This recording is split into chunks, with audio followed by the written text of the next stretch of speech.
వచ్చారు. ఇవన్నీ మోసాలు కదా అని అడుగుతున్నాం.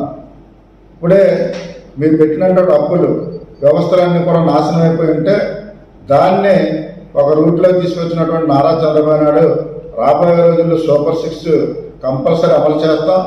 ఎందుకంటే వచ్చిన వెంటనే మరి పెన్షన్ విధానం వృద్ధులకు కానీ వాళ్ళందరికీ కూడా 4,000 ఇవ్వడం, వికలాంగులకి అయితే 6,000 ఇవ్వడం జరిగింది. ఒకే ఎట్ ఏ టైం ఇవ్వడం మరి దేశ చరిత్రలో మొదటిసారి.